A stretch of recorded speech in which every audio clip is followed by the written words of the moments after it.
The Sports Source is brought to you by Fast Frame. Turn your memorabilia into a work of art.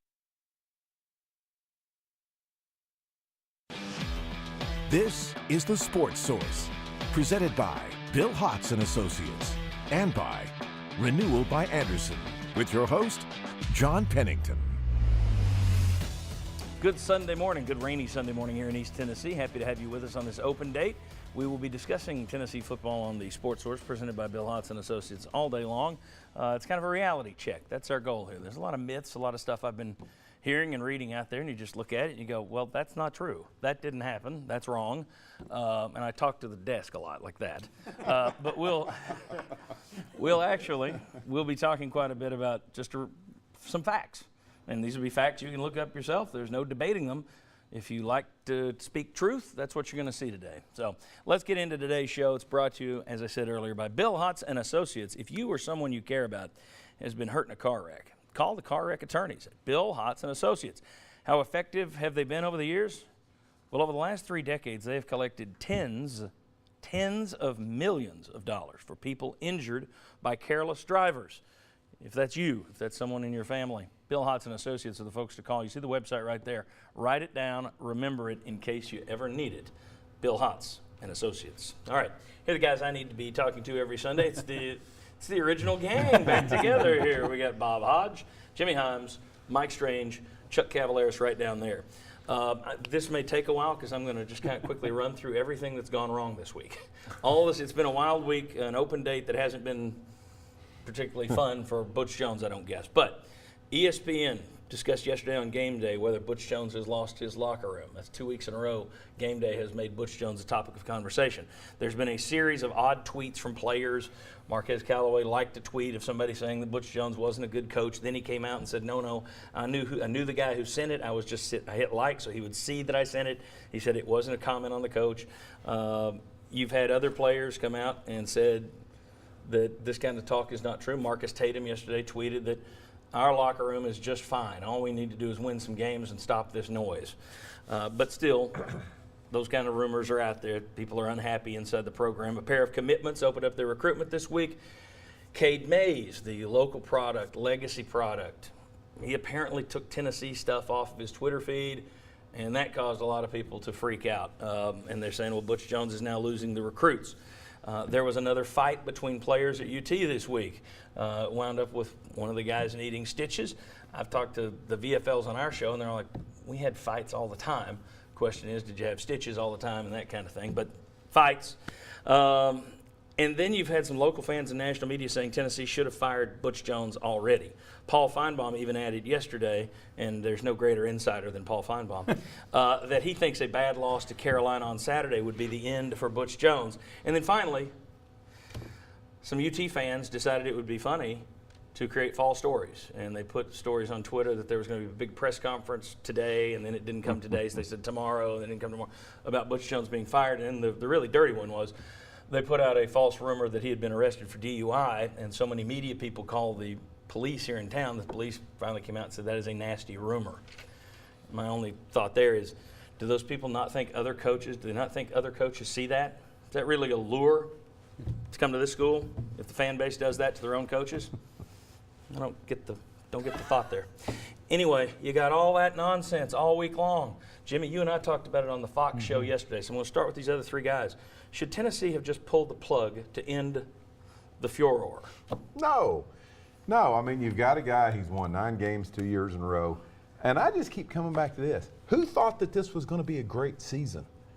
We all said more or less 7-5, 8-4 around in there. Now, they've underperformed to my expectations. They have not looked as good as I thought they would. Even going 7-5, I don't think they've looked as good as I thought they would. But no, I mean, who had expectations that this team was going to somehow or another do what last year's team didn't?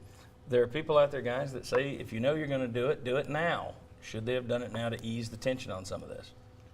No, I agree with Bob. I look at this team. I look at what they've got left. Throw out Alabama, and if this team got its act together, and I know that's a big if after the UMass and Georgia Huge games, if, yeah. if they got their act together, I think they could beat every team on the schedule except Alabama. Now, I'm not predicting they will. I don't think they will, but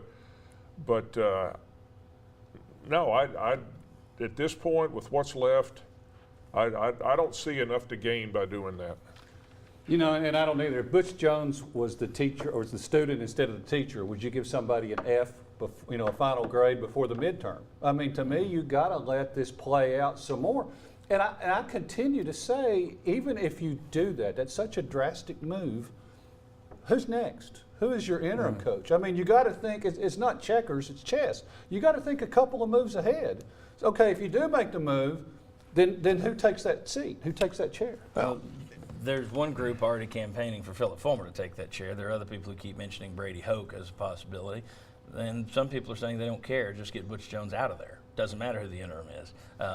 But in terms of interim, Jimmy, there's a danger if you pull the plug now and put an interim in there. What if he turns it around and then you're stuck with a guy you really didn't want to have on your list? If you had to make a change, you wouldn't have made, let's say Brady Hoke. Say Brady Hoke has a good finish, like Ed Orgeron last year. Do Tennessee fans really want Brady Hoke as their next head coach? I don't know that that's a good thing with the interim. They're dangerous with going the interim route. Well, I agree with that. Not only that, I haven't seen many cases where firing that coach at mid-year, getting a jump start on the pool of coaches out there has led to a great hire.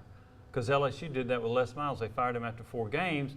Ed Orgeron goes 6-2. But LSU had its sights on Jimbo Fisher, didn't get him. They had its sights on Herman. He goes to Texas. And they ended up with Ed Orgeron.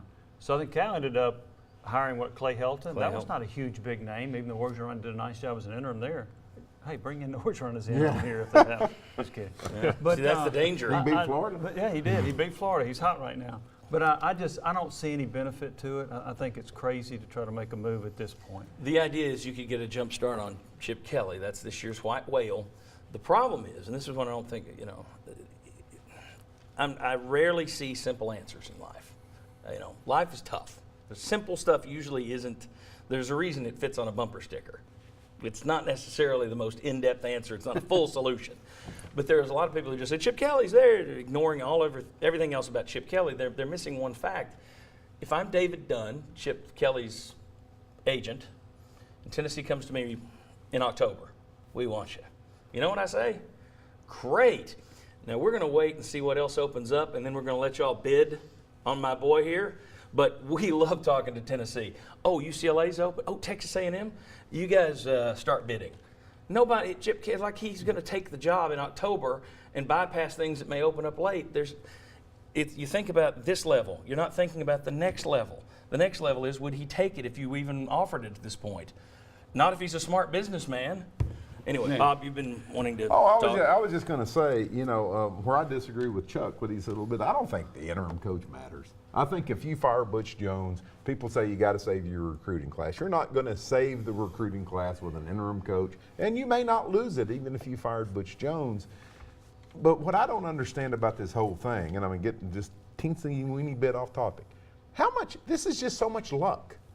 And everybody thinks if you do X now that it leads directly to Y happening. No.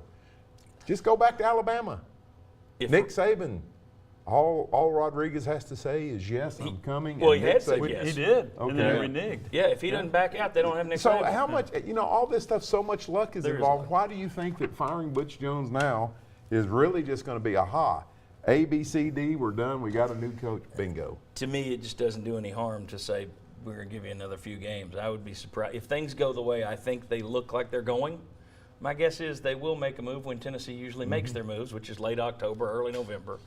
And you're still going to be in line to do everything you want to do. I don't think you're missing anything by saying, all right, you got a shot against Carolina and Alabama, we'll see what you do.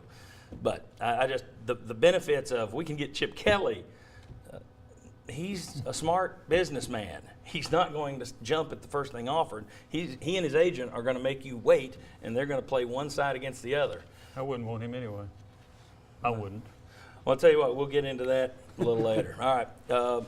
When we come back, we're going to talk about how history is repeating itself here at Tennessee, and not in a good way. there's something dangerous in the waters, and we've seen it play out once. I'm scared it's going to play out again. Come on back.